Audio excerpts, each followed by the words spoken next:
উনি যেটা বলেন যে আমি কথা দিলে কথা রাখি, তাহলে তো আপনি কথা দিয়েছিলেন 11-র আগে, তাহলে সেই কথা রাখলেন না কেন? পার্শ্ব শিক্ষকরা যে পরশুদিন গেছিল তারা কোনো ভুল করেনি, কারণ মুখ্যমন্ত্রী যেখানে বসবেন সেটাই সরকার, সেটাই সরকারি জায়গা। রাজ্য সরকারের পক্ষ থেকে চিফ সেক্রেটারি মাত্র 3,17,000 দিক, তাহলে প্রায় 9 লক্ষ নাম বাদ দিয়েছে তাদের ডিএ না দেওয়ার জন্য। আজকে যে এসআইআর প্রশ্ন আসছে 60 লক্ষ নাগরিককে বাদ দেওয়ার প্রশ্ন, তাহলে সিমিলারলিভাবে রাজ্য সরকারও কিন্তু এই 9 লক্ষ কর্মচারী শিক্ষাকর্মীকে বাদ দিচ্ছে ডিএ থেকে বঞ্চিত করে। যে এই যে বিভাজন করে আমরা বিভাজনে মেতে থাকবো, কিন্তু রাজ্য সরকার যে ডিসেম্বর পর্যন্ত ডিলে করার যেই পরিকল্পনা করেছে সেই জায়গায় মনে আমরা যদি এটা রাজ্য সরকার ভেবে থাকে, ভুল ভেবে থাকবে। সংগ্রামী যৌথ মঞ্চের মতোভাবে যাতে ডিসেম্বর না ইমিডিয়েট এই টাকা পাওয়া যায় সেই ব্যবস্থাই আমরা করব। যার কোনো পরিকল্পনা ছিল না, যার পরিকল্পনা ডিসেম্বরে দেওয়া, আগস্টে দেওয়ার কথা ছিল, পরে পরিকল্পনা চেঞ্জ হয়ে 1 এপ্রিল থেকে দেওয়ার কথা, সেইটা মার্চে নিয়ে তার সরকারের আর্থিক অবস্থায় কোনো জায়গায় অসুবিধা কিছু নেই। তার মানে সরকারের সদিচ্ছার অভাব। এই সদিচ্ছাকে কী করে ইচ্ছায় পরিণত করা যায়, এই কারণেই কিন্তু সংগ্রামী যৌথ মঞ্চ সহ আরও যে সকল সংগঠন আছে, যৌথ মঞ্চ থেকে সরকারি কর্মচারী পরিষদ, সকলে মিলে আমরা 13ই মার্চ ধর্মঘটের ডাক দিয়েছি। যদি ডিএ পেতে চান, যদি পেনশনকে সুরক্ষিত রাখতে চান, যদি শিক্ষক কর্মচারীদের বিভাজনকে রুখতে চান, 13ই মার্চ ধর্মঘটে সামিল হন। দাদা, প্রথমত পরশুদিন মুখ্যমন্ত্রীর ধর্ণা মঞ্চে পার্শ্ব শিক্ষকেরা তারা সেখানে এসেছিলেন তাদের কিছু দাবি দেওয়া জানাতে, মুখ্যমন্ত্রীকে জানাতে, রাজ্যের সুপ্রিমোকে জানাতে, কিন্তু সেখানে তাদের রাজনীতির রঙে দাগিয়ে দেওয়া হলো। তাদের বলা হলো তারা রাজনীতি করতে এসছে। রাজনীতি এখানে কি করছে, মমতা বন্দ্যোপাধ্যায় না পার্শ্ব শিক্ষকরা? না, যদি এই কথা বলা হয় তার রাজনীতি তো মাননীয়াই করেছে। উনি যখন বিরোধী নেত্রী ছিলেন 11-র আগে, বারংবার তাদের সবাই গিয়ে তাদের বিভিন্ন আশ্বস্ত করেছিলেন যে তাদের বিভিন্ন দাবি দেওয়া পূরণ করবে, কিন্তু তাদের কথা 15 বছর ধরে মাননীয় সময় হয়নি ওদের সঙ্গে সাক্ষাৎ করা, দেখা। উনি যেটা বলেন যে আমি কথা দিলে কথা রাখি, তাহলে তো আপনি কথা দিয়েছিলেন 11-র আগে, তাহলে সেই কথা রাখলেন না কেন? বা অন্তত তাদের ডেকে সাক্ষাৎ করে যে আমার এই কথা রাখতে গিয়ে আমার কিছু অসুবিধা হচ্ছে, বা আমি এতদিনের মধ্যে করেননি সে কথা, তাই তারা আপনাদের মুখ্যমন্ত্রীর কাছে আবেদন জানাতে গেছে। এবার যদি বলা হয় যে না, ওটা একটি রাজনৈতিক দলের সভা বা এসআইআর নিয়ে সভা, তাই ওখানে এই দাবি করা যাবে না, যদি এই কথা যে প্রসঙ্গ উঠে এসছে, তাহলে গতকাল আবার ওখান থেকে কি করে বেকার ভাতাদের জন্য টাকার ঘোষণা করা হলো? তাহলে সরকারি ঘোষণা কি করে একটি রাজনৈতিক দলের মঞ্চে করা হলো? তার মানে পার্শ্ব শিক্ষকরা যে পরশুদিন গেছিল তারা কোনো ভুল করেনি, কারণ মুখ্যমন্ত্রী যেখানে বসবেন সেটাই সরকার, সেটাই সরকারি জায়গা, সেই জায়গা থেকেই তারা ঠিক করেছিল। সেটা গতকালকে দিয়ে মাননীয় প্রমাণ করে দিয়েছে যে উনি মুখ্যমন্ত্রী হিসেবে ওখানে বসেও আছে। উনি মুখ্যমন্ত্রী হিসেবে বসে না থাকতেন তাহলে তো ওখান থেকেই ঘোষণা করতেন না জিনিসটা আর কি। উনি একবার নবান্নে গিয়ে ঘোষণা করতেন, সেটা তো করেনি। যেমন আমরা বিধানসভায় দেখি, বিধানসভা চলাকালীন কেউ বাইরে এসে বিভিন্ন নেতা নেত্রীরা বাইরে এসে বক্তব্য রাখে বিধানসভা না চললে, তাহলে সেটা করতে পারতেন আর কি। তাই পার্শ্ব শিক্ষকরা যেটা করেছে আমার মতে ঠিক করেছে জায়গা থেকে।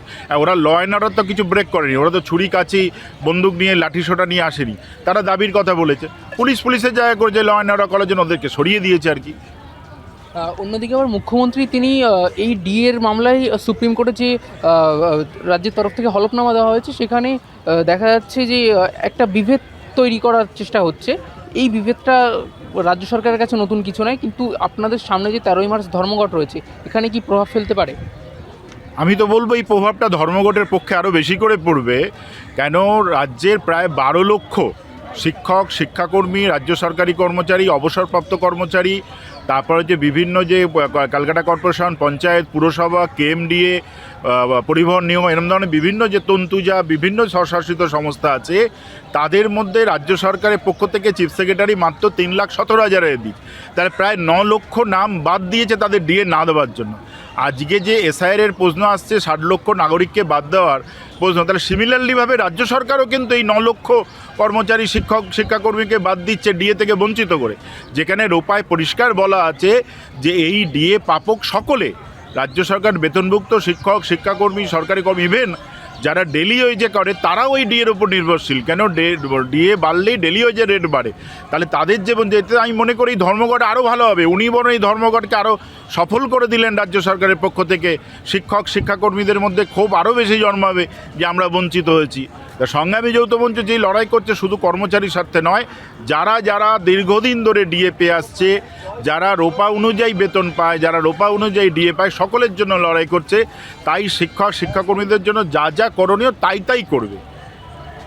এইখানে অন্যান্য সংগঠন যেমন বিভিন্ন সংগঠনের বক্তব্য, তারা রাজ্য সরকারের পক্ষেই দেখা যাচ্ছে তারা বক্তব্য রাখছে, এখানে সংগ্রামী যৌথ মঞ্চের স্ট্যান্ড। বিষয়টা হচ্ছে, দেখবেন যখন কোনো কোম্পানি নতুন কোনো প্রোডাক্ট লঞ্চ করে তারা ফ্রিতে পাবলিককে খাওয়ায় বা ইয়ে করে, পাবলিক রিয়াকশান দেয়, দেখে যে কি এটা এই প্রোডাক্টটা চলবে কিনা, তবে তো ইনভেস্টমেন্ট করবে। সেমনি সরকারও যখন অনেক সময় কোনো প্রকল্প বা কোনো পরিকল্পনা আনে, যেটা আনার পরে বিরূপ প্রতিক্রিয়া হতে পারে জনমানসে, তখন তারা অন্য লেভেলে ব্যাপারটাকে খবরটাকে খাওয়ার চেষ্টা করে, দেখে পাবলিক রিয়াকশান কি।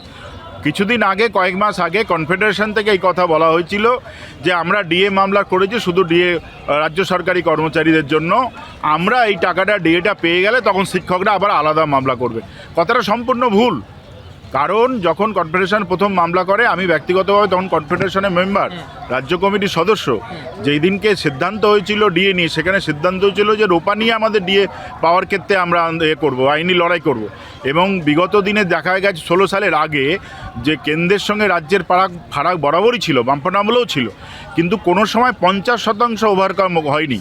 সেই জায়গা থেকে 16 সালে মামলা করে, সেখানে সিদ্ধান্ত হয়নি যে শিক্ষকদের বেলায়, শিক্ষাকর্মী বেলায় বা পঞ্চায়েত পুরসভায় যা চাকরি করে বা যারা স্বশাসিত সংস্থায় চাকরি করে তাদের দিয়ে এই নিয়ে কোনো সিদ্ধান্ত হয়নি, আমরা সেইভাবে মামলা করিও নি আর কি। এবং সেই সময় আমি 19 সাল পর্যন্ত কনফেডারেশনে ছিলাম।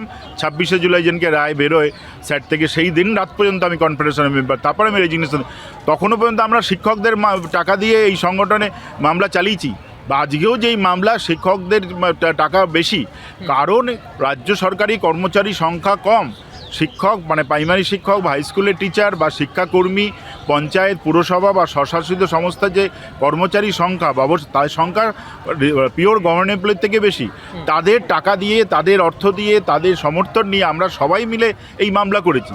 আজকে সেটা সমুদ্র মন্থনের ব্যাপারটা হয়ে গেল, যে যখন অমৃত নেবার ব্যাপার হলো তখন হয়ে গেলাম আমরা দেবতা, আর অন্যরা হয়ে গেল ও হচ্ছে অসুর। মানে আমরা অমৃতটা পান করব, আর এরা অন্যরা মানে অসুররা তারা বিষ পান করবে আর কি। তা সেই জায়গা থেকে এই কনফেডারেশনের মানসিকতা সেই জায়গাতে যে আমরা আমরা ডিএটা নেব, আমরা পেয়ে গেলে তারপরে অন্যরা পাবে। এই নিয়ে কয়েক মাসে খুব বিতর্ক হয় এবং তারা বুঝে যায় যে এই বিতর্ক চলতে গেলে তারা টাকা পাবে না, সেই জায়গা থেকে আবার তারা ব্যাক গিয়ার দেয়। তা আজকে যেটা রাজ্য সরকার থেকে চিফ সেক্রেটারি যে জমা দিয়েছে হলফনামা দিয়ে, আজকে ওই মলয়ের বাবুর কথার পরিপ্রেক্ষিতে বোঝা যাচ্ছে যে এই কথাটা মলয়বাবুকে কাজে লাগানো ছিল। সরকারের পক্ষে হয়ে মলয়বাবুরা কাজ করছে, কিন্তু সংগ্রামী যৌথ মঞ্চ সবার হয়ে লড়াই করছে। এবং যেটা রাজ্য সরকার জমা দিয়েছে, আমরা শিক্ষকদের আশ্বস্ত করতে চাই, শিক্ষাকর্মীদের আশ্বস্ত করতে চাই, পঞ্চায়েত পুরসভা সকলকে আশ্বস্ত করতে চাই যে সংগ্রামী যৌথ মঞ্চ আপনাদের সকলের হয়ে লড়াই করছে এবং সকলেই ডিএ পাবে। তার জন্য যা যা রাজপথের লড়াই বলুন বা আদালতের লড়াই বলুন, সব লড়াই আমরা করে আনবো। আর আরও একটা জিনিস রাজ্য সরকার করতে চেয়েছে, এই যে বিভাজন করে আমরা বিভাজনে মেতে থাকবো, কিন্তু রাজ্য সরকার যে ডিসেম্বর পর্যন্ত ডিলে করার যেই পরিকল্পনা করেছে, সেই জায়গায় মনে আমরা যদি এটা রাজ্য সরকার ভেবে থাকে, ভুল ভেবে থাকবে। কনফেডারেশন যা করছে করুক, অন্যরা যা করছে আমাদের কোনো তাতে নেই। সংগ্রামী যৌথ মঞ্চের মতোভাবে যাতে ডিসেম্বর না, ইমিডিয়েট এই টাকা পাওয়া যায় সেই ব্যবস্থাই আমরা করব। কারণ আর্থিক কোনো অসুবিধা নেই, কারণ এর আগে মামলা চলাকালীন সুপ্রিম কোর্টে যখন সুপ্রিম কোর্ট নির্দেশ দিল ইনিশিয়ালি 25% আমাদের দিয়ে দেওয়া হোক, তারপরে ফাইনাল রায় বেরোবে যা হবে, সেখানে রাজ্য সরকার বলেছিল যে আমরা এই টাকা সুপ্রিম কোর্টের কোনো ফান্ডে রাখতে চাই, পরে যখন ফাইনাল জাজমেন্ট হবে তখন দেওয়া হবে।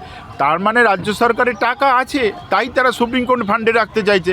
তাহলে আজকে যখন 25% দেবার ফাইনাল রায় হয়ে গেছে, তাহলে সেই ফান্ডটা তো টাকা তো আছে, টাকাটা আমাদের দিয়ে দেওয়া হোক, আমাদের যা প্রাপ্য টাকা।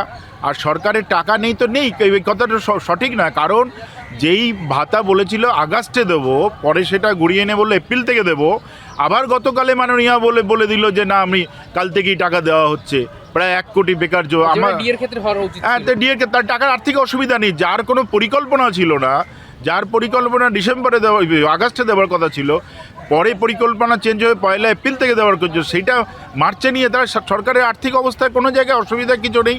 তার মানে সরকারের সদিচ্ছার অভাব। এই সদিচ্ছাকে কী করে ইচ্ছায় পরিণত করা যায়, এই কারণেই কিন্তু সংগ্রামী যৌথ মঞ্চ সহ আরও যে সকল সংগঠন আছে, যৌথ মঞ্চ থেকে সরকারি কর্মচারী পরিষদ, সকলে মিলে আমরা 13ই মার্চ ধর্মঘটের ডাক দিয়েছি। সকলকে বলছি, আপনারা যদি ডিএ পেতে চান, যদি পেনশনকে সুরক্ষিত রাখতে চান, যদি শিক্ষক কর্মচারীদের বিভাজনকে রুখতে চান, 13ই মার্চ ধর্মঘটে সামিল হন আর কি, তাহলেই জয় আমাদের আসবে।